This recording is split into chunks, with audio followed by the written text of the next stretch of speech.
Hi, this is Jim Clemmer. Thank you for joining our webinar. We will begin now. So we have over 500 sites that are signed up from over 15 countries around the world. We note a number of sites. There are quite a multitudes of people, so hopefully you'll find over the next hour you'll get more than your money's worth from this webinar. And we see here a number of what can sound like some pretty wild claims. You're going to hear words like revolutionary and groundbreaking and so on. And having worked with the material I'm about to take you through for a good couple of years now, I can tell you that, and having worked with hundreds of different leaders using this material, that it really is a very different approach. And what I'm going to be covering here in the next hour or so is to give you a little bit of insight, a glimpse of some of the research on coaching and leadership skill development to back up some of the claims here of this being groundbreaking and revolutionary. We're going to be drawing particularly from the Extraordinary Leader and Extraordinary Coach systems, of which there are also books. If you're wanting further information, the original book called The Extraordinary Leader was updated in 2007 and 8. Then an article appeared in Harvard Business Review a couple of years ago. Extraordinary Coach book has been out for a few years now as well. And more recently, How to Be Exceptional is an update and a little bit more of an executive summary of a lot of the strength-based approaches that we're going to be talking about here. It's going to be a skip across the icebergs because, of course, there's a lot more depth behind what we're going to be covering. And in fact, the Extraordinary Leader is a one-day workshop. There are other configurations, which I'll tell you about a little bit later on. But there you see the main topic areas that are covered over the course of a day. And so I'll draw from some of those experiences and some of the research that underlies that. The Extraordinary Coach has a number of configurations. We're mostly today going to be drawing from the basic program that's built around a 4-step model called the FUEL process. We'll give you a little bit of insight into that. Today we won't really be covering how FUEL is used in the half-day elevating feedback workshop. And there is as well a 2-day version of the Extraordinary Coach which blends some of the strength building that I'll be covering here today with some of the coaching. Now we're not going to get into the depth of how that works, but you'll certainly have a good sense from today of how that comes together. So drawing from those two systems and then showing how these approaches really are breaking new ground and having quite an impact, a significant impact on leadership and coaching development skills. So that's where we're headed. We are going to cover these agenda items, and I'll talk briefly about why we're having challenges with some of our same old approaches to giving us some of the same old, for many people, disappointing results in coaching and leadership skill development. We'll look at what building coaching and leadership skills looks like and the research behind it. We'll talk about the critical differences between traditional 360s, and I'm guessing that many of the people joining us today have experienced a 360 or are using 360 tools, and how this is very different. A strength-based 360 is very different process and approach. One of the differences is in cross-training to how you build strengths. And then we'll look at how some of this applies to extraordinary coaching, talk about what some possible next steps and further configurations of these approaches might be, and finish with a time for some question and answers. So let me just show you on your screen, you should be seeing a panel that looks something like this, where off to the right, you can type in some of your questions, hit the send button, and they will go to Julie, who's our webmaster and monitoring a lot of this. And a little bit later on, I'll take a look through some of those and wrap up with responding to some of them. All right, without further ado, let's jump into an example of a growing amount of research that's coming out framing just why we need to change our approaches to leadership and coaching skill development. This particular study has been out a few years now. It was documented in this book, Beyond Performance, written by McKinsey and Company consultants based on an extensive amount of research. As you see here, 600,000 respondents from 500 organizations, 6,800 senior executives and CEOs, and a review of more than 900 books and articles. All of this stretched out over about a 10-year period. And I do agree with the comment that it is one of the most extensive research efforts ever undertaken. And what's emerged from that is a number of findings and statistics. Here's one example that's very relevant to today's discussion, that the CEOs, as part of that whole process, were asked, well, how important is leadership development? I'm surprised it didn't come up even higher than this. This is a bit of a motherhood kind of question. Of course it's important. Most people see it as important, so 3/4 of respondents said it's important. But here's the killer. Only 7% thought that their organization was doing it effectively. 7% on this massive study. Now, I've seen numerous other studies and research that aren't sometimes quite as stark as this, but show a great deal of dissatisfaction with how we're currently approaching leadership skill development and how well it's really taking hold and how leaders are staying with their plans and growing and developing and improving themselves. And so I want to take a quick look, a quick summary at, this draws from a blog that I did a little while ago, on what is some of the same old thinking that's leading to many of these problems with unsatisfactory results. Well, one is around motivation. I alluded to that already, but it has to do with focusing in on fixing weaknesses and the impact that that has on participant motivation. Just yesterday I was doing an Extraordinary Leader workshop, and I had this conversation with a couple of the participants who were, one was saying how she had a direct report to her who went through a traditional 360 and was so devastated by the whole thing that he doesn't even want to talk about it at all. It has just clammed right up. And we hear this time and time again. I know of at least half a dozen companies where 360s have been banned outright, and many training approaches just aren't being used as effectively because of the motivation issue. There's a downward spiral. Later when we talk about coaching, we're going to talk about the spiral of how leaders tend to micromanage or get down into the details, which results in reduced ownership and accountability for people reporting to them, which then reinforces a more negative cycle, so they feel like they have to micromanage even more. Leaders end up then being crazy busy, overwhelmed, and frustrated. Well, as I go through some of these, I invite you to think through how many of these apply to our organization, or to the leaders I'm perhaps trying to develop, or to myself.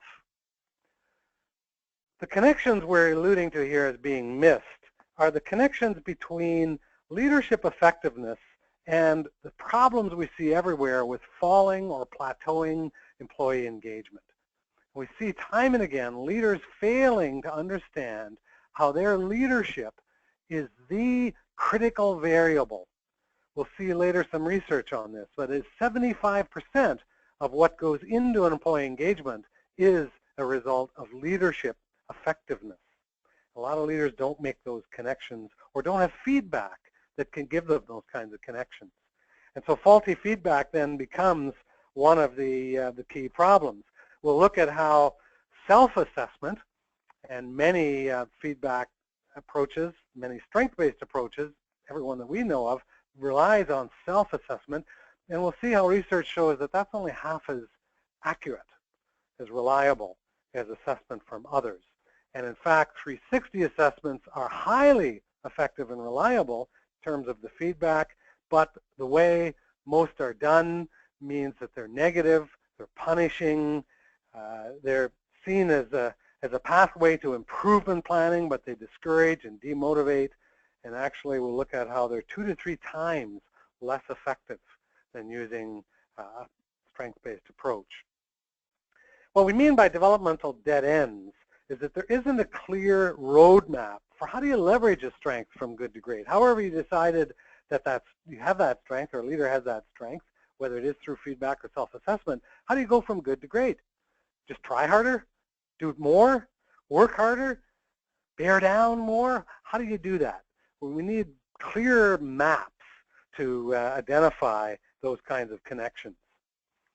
Coaching skills. We'll look at some research showing that how a lot of times people who are being coached, or at least the coaches think they're coaching, don't see what is happening as coaching and don't find it horribly effective.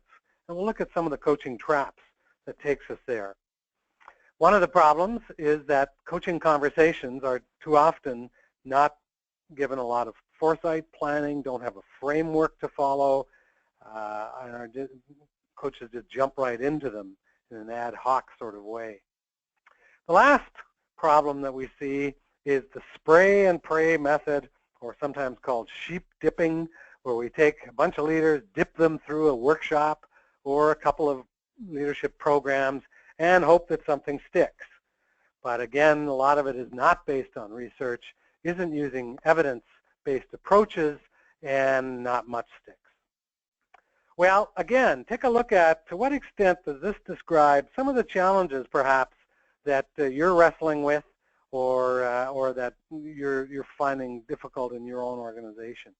So how do we address some of this? Well, one of the big areas of addressing it is by building strengths and moving us away from this thinking that the way we improve performance, whether it's performance appraisal, discussion, whether it's training, development plans, personal development plans, is to fix weaknesses. That's at the heart of just about every development approach, traditional development approach. And so we want to move away from that and move towards how we can build strengths.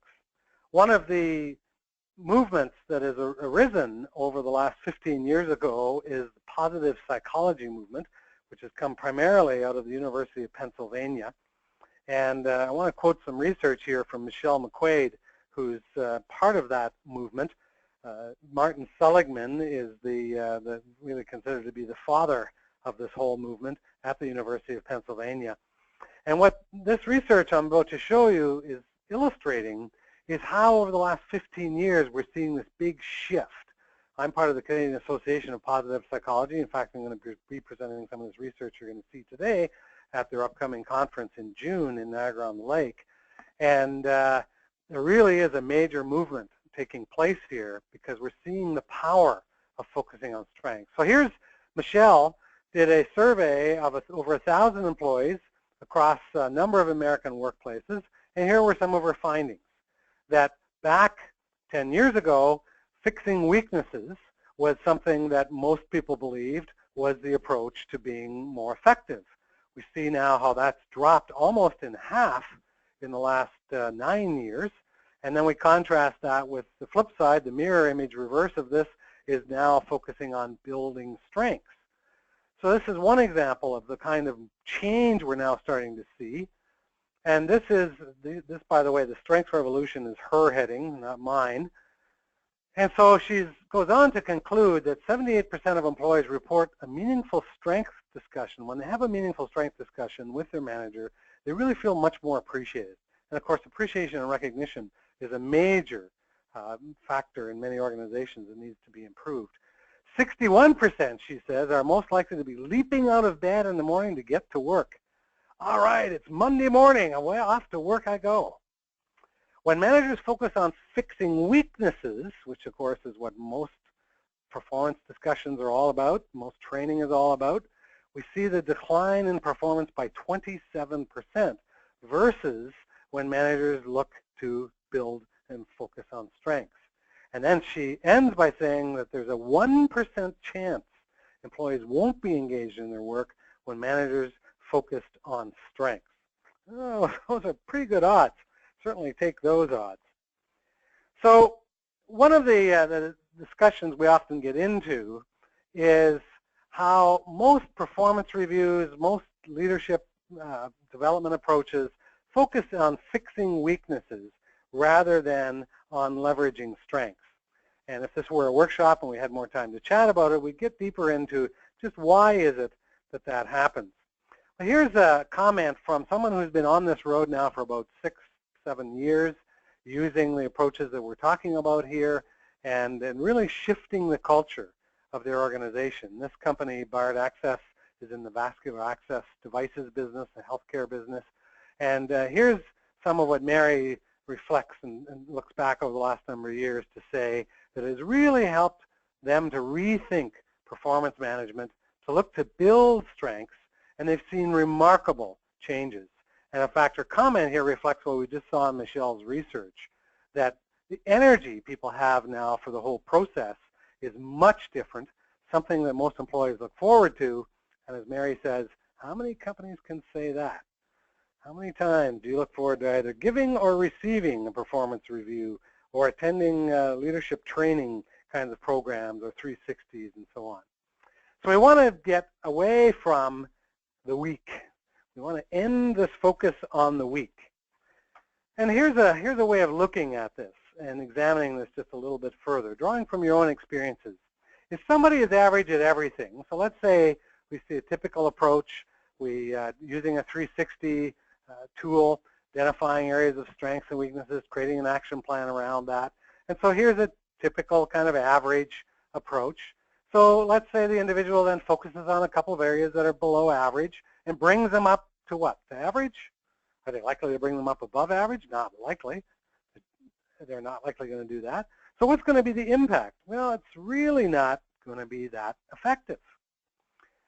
And so one of the exercises that we use here is the exercise of looking at how we can, who's your best leader? What were their greatest strengths? So somebody you would think of as an outstanding leader. Did they have any weaknesses? Well, sure, they're human. Why didn't those weaknesses undermine your overall impression? Well, they were towering strengths that really overshadowed many of the weaker areas, because nobody is perfect. Or you look at the reverse side. Think of the worst leader you've ever known. I left an organization years ago because of a horrible leader. What was the fatal flaw? Well, in this case, it was honesty, integrity, just couldn't trust him. Well, did he have any strengths?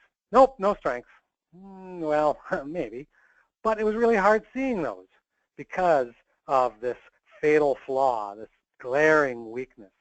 So that is one time when we do focus on weaknesses. We're not saying ignore them, that if there is something that's really drawing attention in a negative way, it has this kind of impact in our database. We see the database, and when I show you research out of the database, it's now 80,000 leaders been assessed by almost 1 million 360 or 1 million participants, direct reports, peers, others, manager, etc. So here's the impact of having something really negative stand out. Fortunately, this is pretty uncommon. It's only about 20-25% of the time do we see this. In most cases, what we can do is figure out how to build strengths. And even when we're focusing on a fatal flaw, we can use strengths to address that issue. So as Michael Peel, who again has been on this road for some time at Yale and before that at General Mills, says that it really is building on strengths that makes the major difference. And what's going on here? What's happening? Well, what's happening is that the way we're perceived is objectively, this is how we would be perceived as leaders. Each trait would be evaluated and weighed out, and that would give an overall impression. Well, we don't live in that kind of world. We live in the world of perceptions, and we live in the world of impressions that people have, and something sticks out. Some trait stands out amongst the others. And the key question then becomes, what is that trait? Is it a profound strength that inflates everything else, or is it a fatal flaw that actually deflates everything else? Well, if we're focused on strengths and building strengths, the really good news out of all of this work is you don't have to be a superhero to be an extraordinary leader. And here's our research to back that up. And this is where it really does start to get into some groundbreaking, very different kinds of approaches. So if someone gets their 360 results and they don't have either any fatal flaws or any profound strengths, this is where they end up. They're basically just outside of the bottom third of leaders. Not doing all that great, but this is kind of what average gets you. So an average leader ends up, or a leader that's doing okay, nothing terrible, nothing really great, is sitting right about there. Now, what's the impact of one profound strength? if a leader can take, and we have a menu of 16 strengths here to choose from in this process. So if we were to take just one, and it doesn't matter which one, we'll see later how we choose which one, but take one and take that higher, look at the jump. 64th percentile with one strength, 72nd with two, getting up into the top 20% of leaders with 3 profound strengths. Here's where extraordinary lives. Extraordinary for us is the top 10% of leaders, the 90th percentile. So with 4 or 5 profound strengths, we have that overshadowing effect kicking in, and the perception of the leader dramatically rises, as does their results, which we'll see a little bit later on as well. So with now about 15 years of doing this kind of work and a lot of research behind it, this last slide I'll show you here is in this section, is to look at when leaders decide to focus on fixing their weaknesses, how are they reassessed by everybody else? How are they seen by everybody else, usually 12 to 18, sometimes 24 months later? Well, the good news is, and this is what underlies the importance of almost any kind of feedback tool or 360 or leadership approach, is that fixing weaknesses does work. If somebody bears down and goes to work on fixing them, they can improve themselves. But here's the contrast. Here's one of numerous studies that show that fixing or building strengths is twice as effective. We have other research from other studies showing 3 times as effective as focusing in on building weaknesses. Well, why is that? Of course, there's a whole number of factors. A big one has to do with motivation. Another one has to do with the towering strength and impact that we just looked at. There's a variety of reasons, and some of them we'll cover here. When we talk about, so how is this approach different than so many other 360-based approaches?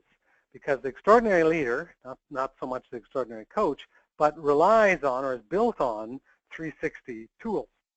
But it's a strength-based 360, very different kind of approach. So let me walk you through, just to highlight a few of the different approaches. Again, skip across a few of the icebergs here. This is a pretty deep one. We'll just take a quick look. We'll start, first of all, with the idea of perception really is critical. It is the reality of where the leader is at. And perception of others is particularly important. When we look at self-assessment, this chart shows the reliability or predictability of self-assessment on things like employee engagement, customer service levels, productivity, profitability, safety. There's a long list of factors where we correlate how self-assessment correlates to those outcomes. Here's what we see from all the rater groups. We basically see that self-assessment is half as accurate as assessment from everybody else. Well, that, of course, is one of the big reasons why over 90% now of Fortune 500 organizations use 360s as a key part of their leadership development program. It really has become a fundamental part of leadership development. And it can have a major impact on awareness and development and really help leaders get information, perceptions that otherwise wouldn't get. But, as I've already been saying, a weakness-based approach is very unpopular. Numerous companies are outright banning them because of the pain and suffering that they cause. And we're losing 70 to 80% of the training value. That is, the people who don't need to focus on their weaknesses, don't have a fatal flaw, and need to focus on their strengths. We're really missing out on that large group of people and helping them. Well, Joe Folkman's history of 360s goes way back to writing his PhD thesis around 360s, so he's had decades of experience with them. But when he joined up with Jack Zenger in around 2001, 2002, he totally shifted his approach. Jack and Joe totally shifted over to using a strength-based approach with these key differences. So first of all, we've already talked about this one, focusing on weaknesses and skill gaps and the difficulties of that. We also need to talk a little bit about, are we measuring the right kinds of things? Some 360s do, a lot don't. And so where Joe and Jack started off way back when was looking at a number of competencies. This is a partial list of additional competencies beyond the 16 that they ended up actually focusing in on or identifying as being the key ones. And you start to say, well, which ones really matter? You know, we can shuffle cards, we can pick and choose, we can throw darts at this, we can have a bunch of executives sitting around in a room saying this is what we think is important. But what really matters? What really has an impact? And so what are the correlations between all those potential competencies and business results? So the research underlying everything that you're seeing here today is to look at what were the competencies that most correlated or predicted negative, highly negative, or highly positive outcomes.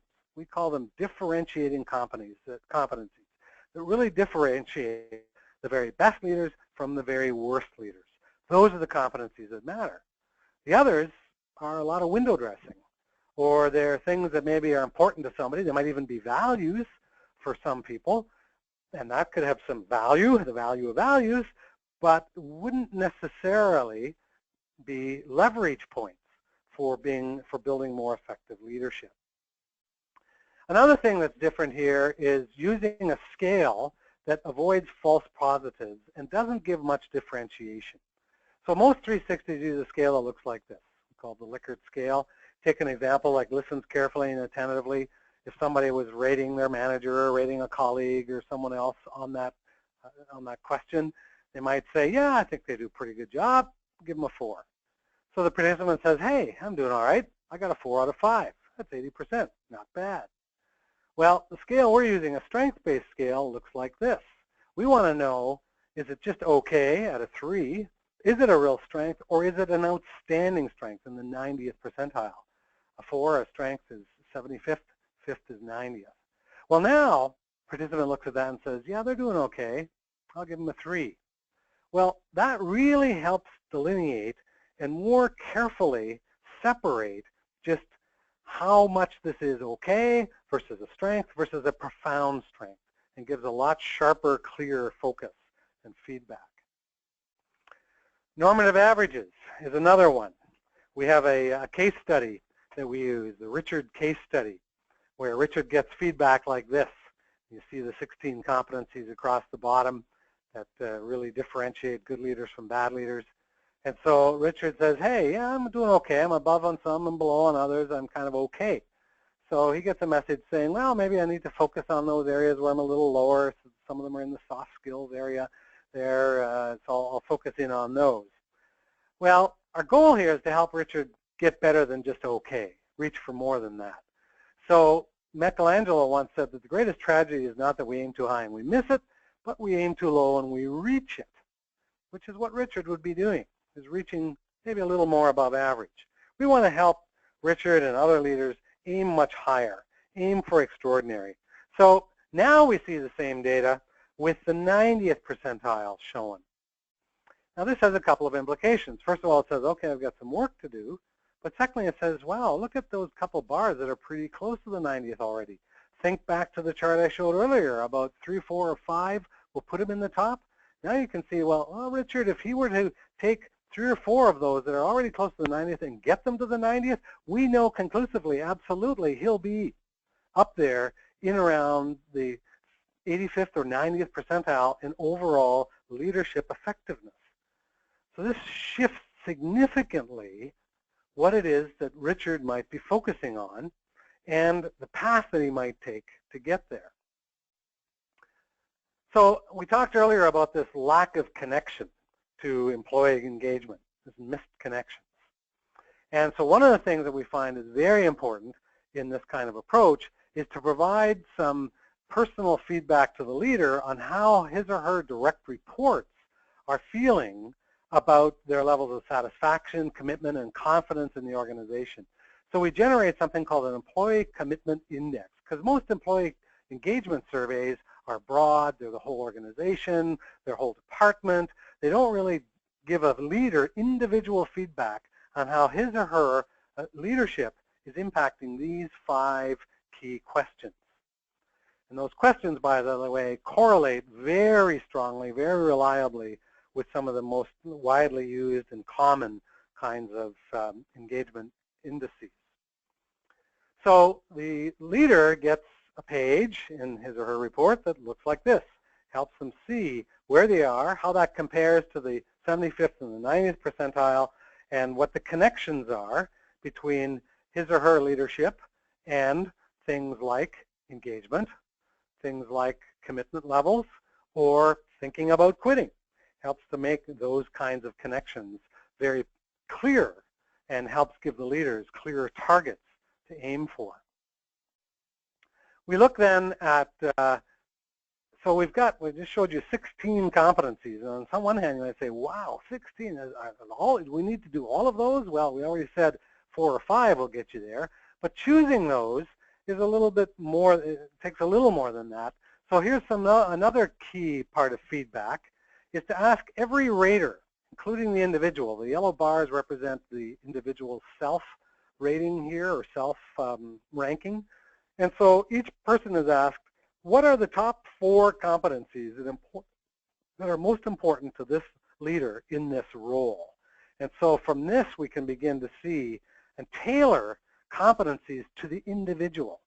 There's so much talk about competency models and trying to have levels for supervisors and managers and leaders and executives and so on. Well, this can tailor it right down to the individual.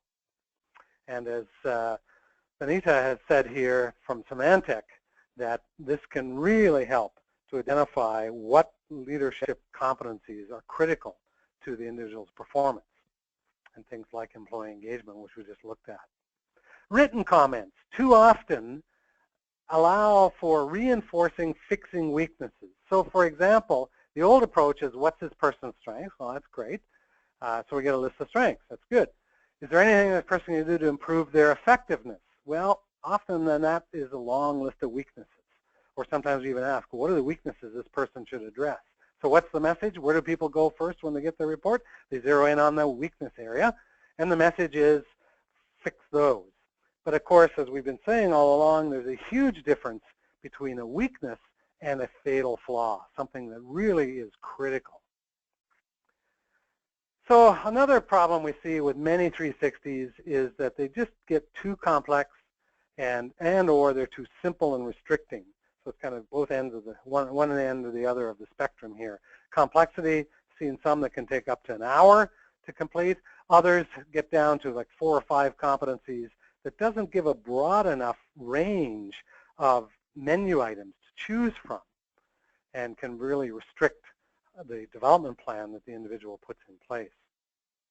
And lastly is oftentimes there aren't really good, strong insights on how to build strengths.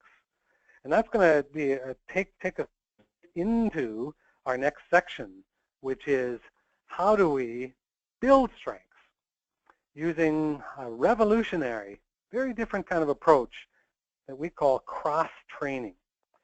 Now, cross-training is what gets applied after the individual has chosen what to work on. So taking the feedback and taking the report on which areas are important, what might my strengths be I can build on, do I have any fatal flaws? Let's assume that I don't have anything I have to really worry about here. So now I can look at what are my strengths, what are the needs that the organization has told me are key, such as we just saw on that slide with the yellow bars and importance rankings.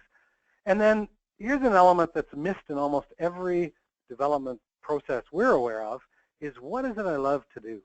What's my passion? What are the areas, the skills, the competencies, that the time just zips by, I'm in the zone, I'm engaged. That becomes a key element to sustaining a development plan. And so when those three intersect, we end up with this leadership sweet spot, which is where we can start to really focus on building strengths. It's going to vary by each leader. It can help us figure out what to aim for to get to the 3 to 5 strengths at the 90th percentile. And it's a much more positive approach. In fact, some of you may have been on the webinar that I did with Melanie Will a few months ago, and you can still find it on our website, where we were talking about how Wilfrid Laurier University has been using this process. There's now about 160 of their leaders. Melanie has been rolling out this process there. And she reflected in a comment here that the whole approach is very different than what they're used to. As we've talked about already, we need to let go of irrelevant weaknesses, only relevant ones, key ones that we need to focus on. And then the last part of this is what she has found is that this, what we've just talked through here of identifying sweet spots, is a key element and really critical to sustained ongoing leadership development. So once we've identified now the strength we want to build, cross-training is like the world of athletics, where we look at connecting to those skills or habits or characteristics or behaviors or other competencies that will leverage the one that we're looking for. So for example, if a long-distance runner wanted to move up their game from, let's say, 75th, 80th percentile in competitiveness to the 90th, 95th, maybe go to the Olympics, he or she is out there running a lot already. You wouldn't just say, go run more, try harder, push harder. That could even be a path to injury. Instead, what we've seen from the world of athletics now for years is cross-training, like we see here. And a lot of it has some good science behind it, knowing for each particular sport or competition what the most effective kind of cross-training is, how long it should be, the type that it should be. A lot of this has had a lot of science and research behind it. Well, where our approach to cross-training came from, originated years back, was when Joe Folkman was doing some slicing and dicing and putting together the original research that underlies all of what we've been talking about here, and came into Jack Zinger's office one day and said, Jack, I noticed these interesting combinations that have emerged. For example, when somebody builds relationships and drives for results, if they're strong at builds relationships, say at the 75th percentile, as seen by everybody else, but they're just kind of okay at drives for results. It's not a problem. It's just 50th percentile, average, okay. If that's their profile, the chances that they're going to be extraordinary is only 12%. If the reverse is true, that they're strong at drives for results, but not so great at builds relationships, doesn't change much. If you do the math on that, you would say, well, all right, then the overall chances of somebody being in the top 10% of leaders, if they're strong at both of these, in the 75th percentile of both, is about a quarter of the time.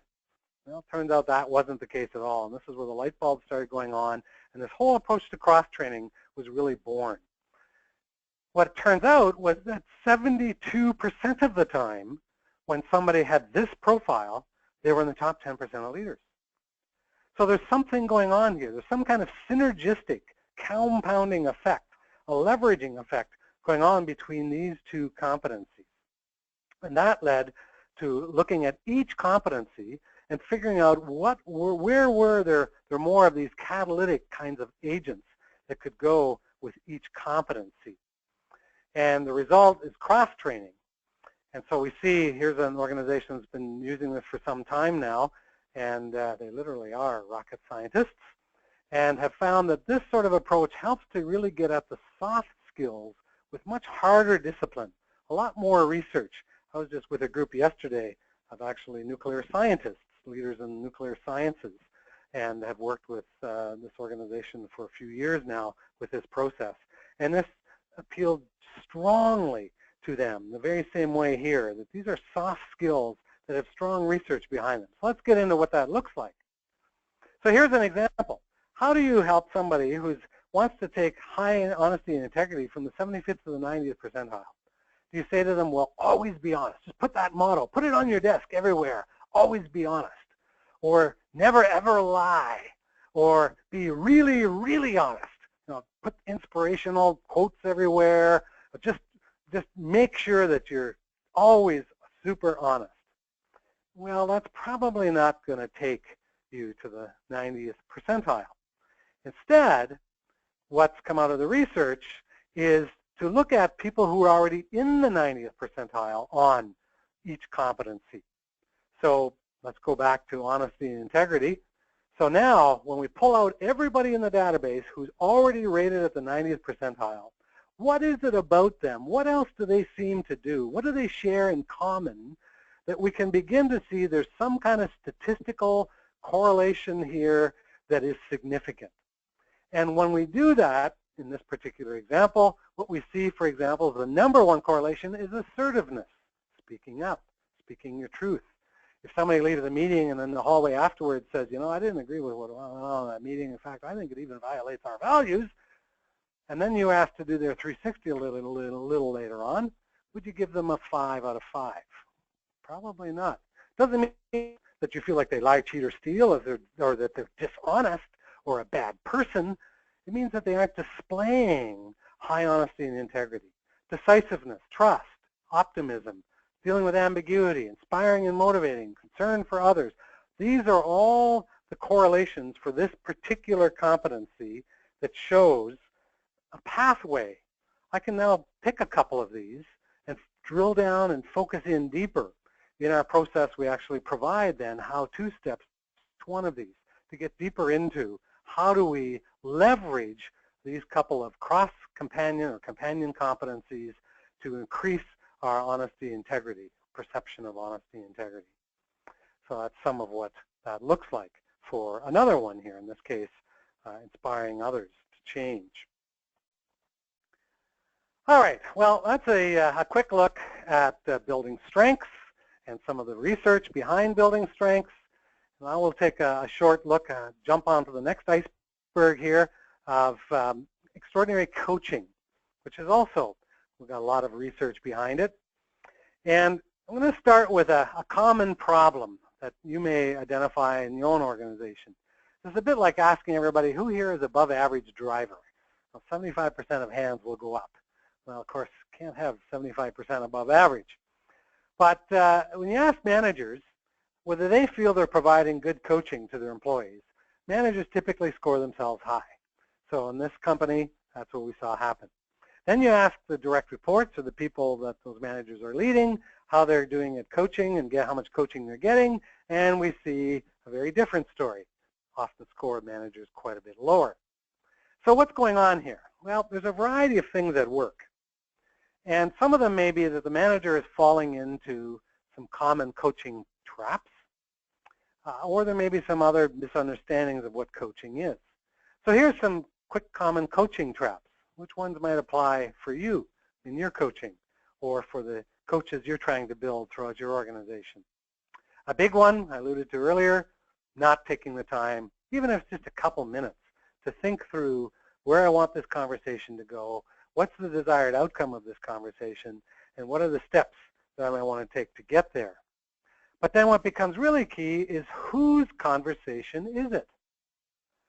If me as the coach own the conversation and own the outcomes, I'm going to spend a lot of my time afterwards following up on, well, how is my plan working out for you?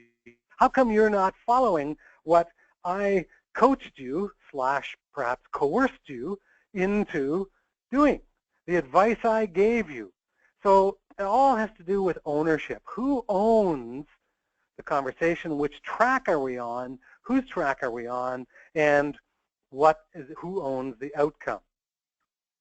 Well, another common problem that can link into this or be an indicator of the problem is where the coach is spending way too much time talking. Our rule of thumb is the coach should be spending less than 25% of the time talking. And a big reason why the coach is doing too much talking is because he or she is often giving advice. We often confuse coaching with mentoring, for example, or training or advice giving. And so we call it coaching. The coach calls it coaching. The employee just calls it getting direction and doesn't see it as coaching at all. Not looking at multiple alternatives. Settling in on one, there it is. That's what we got to do. Boom, let's go do it. Well, maybe we need to explore. Maybe we haven't gotten deep enough into root causes, or we need other options. Not really, this comes back really to the second point about clarifying what the coachee wants, who owns all of this. So is there a commitment to the change? To what extent does the coachee feel committed to this change? Then we end up with another problem of not following through and following up. So these are some common coaching problems. Let's take a look then at how they come together and are woven through some of these 6 steps. So the first step is defining and clarifying what coaching is and what coaching isn't. So there, we find it very useful to distinguish between training, which is highly useful activity, has lots of application, can provide lots of help to the organization or to an individual. With mentoring, again, very useful activity, bringing experience and wisdom and advice to someone else. Great to learn from the experience of others. And coaching. And when you look at the definition here of coaching, it's a lot more about facilitating conversations. It's about mutually exploring what's working, what's not working, how we move forward. It's about the coachee owning a lot more of the outcome. We need all three of these approaches in a variety of different situations.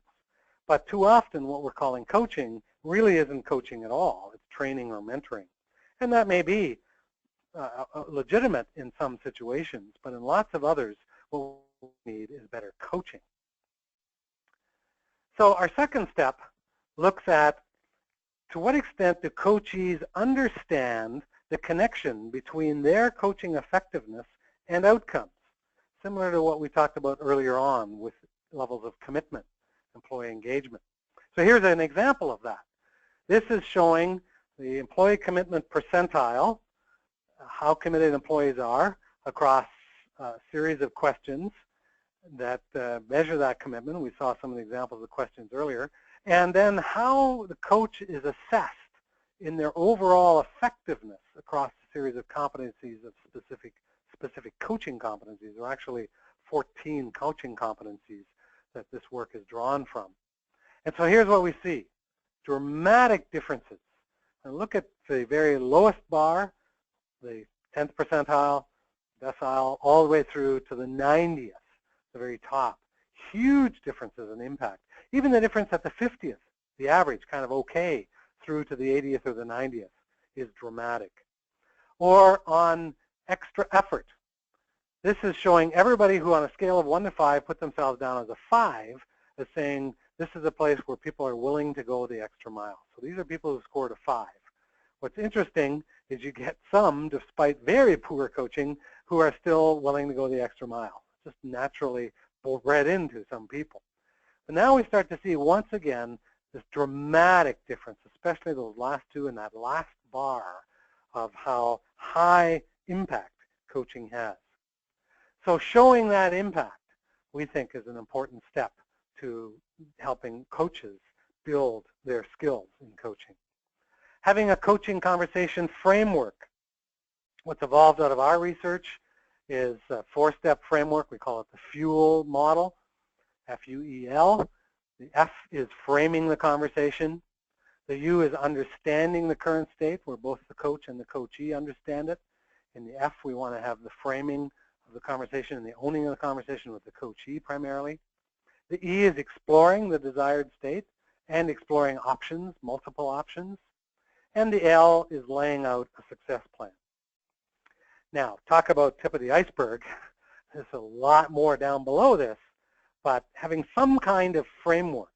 And for some people who may be familiar with the GROW framework, we may want to ask a question or send an email on how this differs. It's quite different than the GROW, G-R-O-W framework. So having a framework as guiding the conversation becomes a very important part of coaching.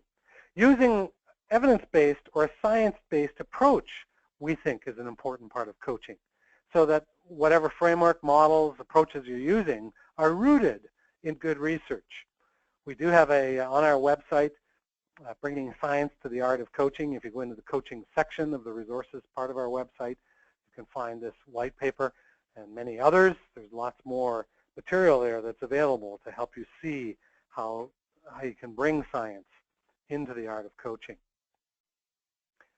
Another step, in fact, I'll put these last two steps together, is building coaching effectiveness through skill development and strengthening coaching collaboration. So really, these two steps are summarizing or bringing together a couple of things we've talked about already, and I want to illustrate it a little bit further by going a bit deeper into the iceberg of the FUEL model and showing an example here of how each step of the FUEL model can be carried out, and some of the conversation primers or some of the things that we might use which show that we're following a track here that ideally is the coachee's track, and we're facilitating that conversation and helping both of us learn and grow and understand and develop, and making this an adult-to-adult partnering conversation rather than giving advice or training or basically providing direction.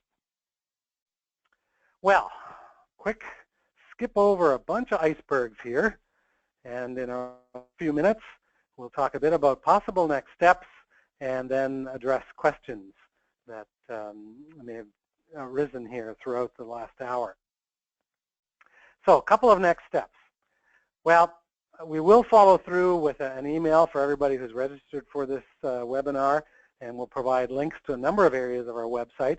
You'll see that there's a number of webinars there. I alluded to this one a little while ago with Melanie Will from Wilfrid Laurier University. It has a webinar called How Laurier is Strengthening Leadership Skills and Culture. So you can take a look at that webinar. A couple of months ago, I gave a webinar with this title, Essential Building Blocks for Leadership, Coaching, and Culture Development. It's quite a high-level overview of those areas, a broader kind of overview than what you've seen here today in the area of leadership and coaching. And then fairly recently, I delivered this webinar on executive team building and culture development, drilling down into that specific area with a lot more application ideas and steps and what off-site executive retreats can look like to help lay the foundation for this, etc. So you'll find those materials. You'll also see that we have, if you go to the Extraordinary Leader section of our website, that we have a number of rollout options here for using some of what we've just talked about today. So one option is more of the standard workshop option, starts with a 360, usually about 4 weeks before the workshop. The one-day session then puts in place the foundation and understanding and some of what we've covered today in more depth, and then provides a debrief around the 360 assessment, which people get at that workshop. And then the main output of the workshop is building a personal development plan using cross-training and strength building. Possible follow-ups can be continuing one-on-one coaching and or peer coaching, where we have a couple follow-up sessions. In the Melanie Will webinar, you can hear how we worked with Laurier to help them build a couple of those peer coaching follow-up sessions. Another option is, in fact, one that I'm doing right now with a large international manufacturer, is where we started 17 of their high potential leaders with 2-hour introductory workshop. Can be done by a webinar as well. And then one-on-one career discussions while their 360 was happening, so over the course of about a month. Usually that's how long a 360 takes. And then we get into digesting and looking at the 360 assessment, giving them some self-guided analysis before another series of one-on-one sessions, and this were 3 sessions one-on-one altogether. And we're now looking at a follow-up peer coaching session, bringing everyone back together. Yet another option that is often done, this one is often done by phone, is individual pre-reading and watching some material like and webinars and so on to get some background, such as we've covered today, doing the 360, and then one-on-one 2-hour phone debriefing, personal development planning, which then may be followed up with a series of other ongoing sessions like that. In fact, Alan Harrison, provost at Queen's, used that process when he gave us this comment, which is on our website, that he found this process to be extraordinarily useful, especially that competency companion, that cross-training section that we covered, and that he saw it as much more effective. He's been through a couple of different 360s in the past. For those of you in Eastern Canada, or we often do have people flying in to the Toronto area, coming up in June, I'll be delivering both workshops on the Extraordinary Leader on June the 22nd. This is just south of the airport, about 10 minutes south of the airport in Toronto. And then on June 23rd, the Extraordinary Coach workshop. And of course, you can find lots more information on that as well on our website. Well, that brings us to looking at, to starting to wrap things up here. And so we will be sending you a follow-up survey after this webinar, and everyone who completes the survey will enter in a draw for your choice of one of these books, one of my more recent books. And so look for that, and we look forward to hearing back from you and getting some of your feedback on today's session. Now I'm going to open things up for our last 5-10 minutes or so around the questions that you may have about some of what I've covered here. So here's where I'm going to pull out some of these questions. Okay, it looks like we have quite a number here. Let's take a quick scroll through. Someone was asking if we're able to get a copy of the presentation. We will be sending in our follow-up a link to the archived. This presentation is archived, so you will be able to hear it again, and to maybe perhaps if there's others that you'd like to take through it as well. Somebody is asking here, let's see, where do you link the strengths-based focus with the fuel model? Well, the fuel model is, and then the whole coaching approach is trying to zero in on helping individuals build strengths.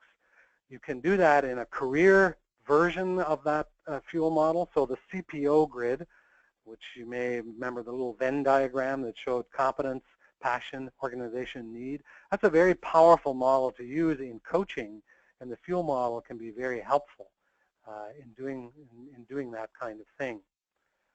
Any research done on using this model with individuals from other culture groups? We do actually have a lot of research from all the different areas of the world. We have slides actually showing each region of the world and what the leadership, how the competencies fit and so on. And essentially, they don't change much.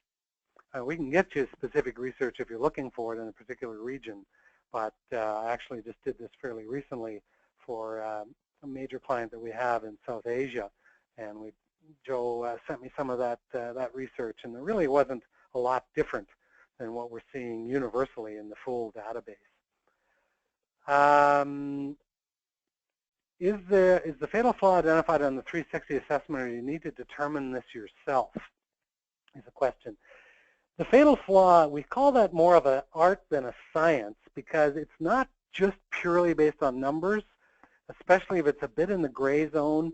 It's based really on a low score, a score that's below the 50th percentile on a competency that matters. So when you go back to the importance ratings page, that was the slide I showed with the yellow bars and everybody ranking which competencies are important, we can look at that and see if we're coming in at a low score, below the 50th percentile, and it's one of the top competencies that has been identified as important, and in the written comments section of the 360, we do have 3 written comment sections. One is, what's this person's strengths? The second one is, does this person have a fatal flaw or significant weakness that will derail them as a leader if they don't address it? And we don't want a bunch of weaknesses. We want that answer to that question. And if people are writing things in there and it corresponds with low scores and something that's rated as important, that's a fatal flaw. Sometimes it's a little bit grayer than that, but lots of times it's quite clear as well. Just taking a look at some other kinds of questions here.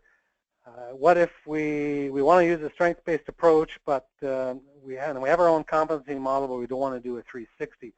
Zenger-Folkman has actually just released, as a result of a lot of research and development over the past year or two, drawing out of all of this original research, a program called Leadership Levers, which doesn't rely on a 360.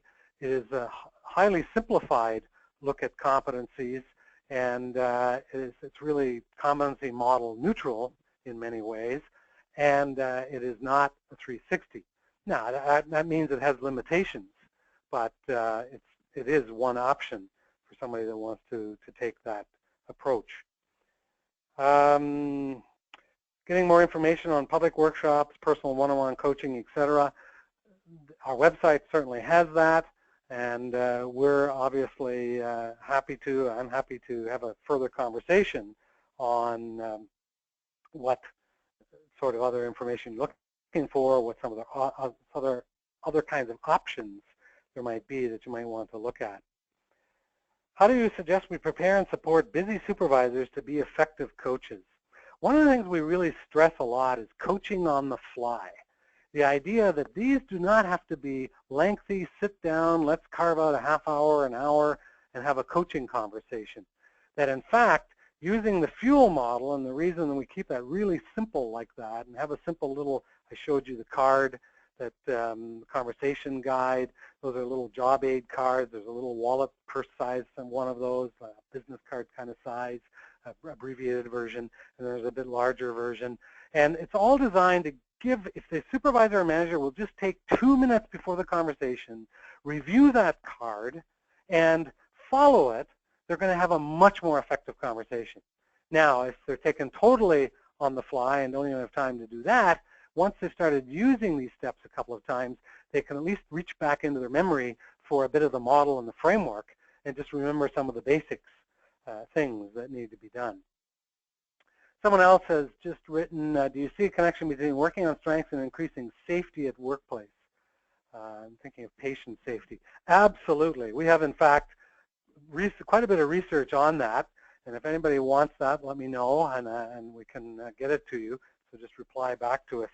But linking together research, or linking together leadership effectiveness and safety. And there's dramatic impacts, similar to some of the charts that I showed earlier, of how leadership effectiveness has a huge effect and impact on safety. We've also done a fair bit of work in the area of safety culture. And I have a webinar, which I didn't reference here, called Leading a Peak Performance Culture, which gets into some of those parallels as well. I've spoken at numerous conferences specifically on the topic of leadership and culture for safety. And again, if anyone's interested in that, I can send you further information on that. Well, I think that we do have a few other questions, but we're looking at time here and wanting to honor our commitment to keep everybody on time. So I'm going to wrap up here, and hopefully you've taken away some real value from today. I'll leave you with one last thought from Peter Drucker, who left behind one heck of a legacy and really is seen by many as the father of modern management. He was one of the first thinkers we saw, when we look back through the research, who identified building strengths as being really a critical element of leadership. A book he wrote called The Effective Executive, which appeared in 1967, had an entire chapter dedicated to building strengths. And here's an excerpt from that chapter. He says, the effective executive makes strengths productive. You can't really build on weaknesses. He calls strengths the true opportunities. Making strength productive is the unique purpose of the organization. It's the synergistic purpose of the organization. And that we can make weaknesses much less relevant by building those towering strengths. So it goes on to argue that we need to feed the opportunities and starve the problems. Well, being a little bit of a Star Wars fan and looking around the corner at the 4th of May coming up, I say may the 4th of strength be with you. May the force of strength be with you. Thanks for joining us.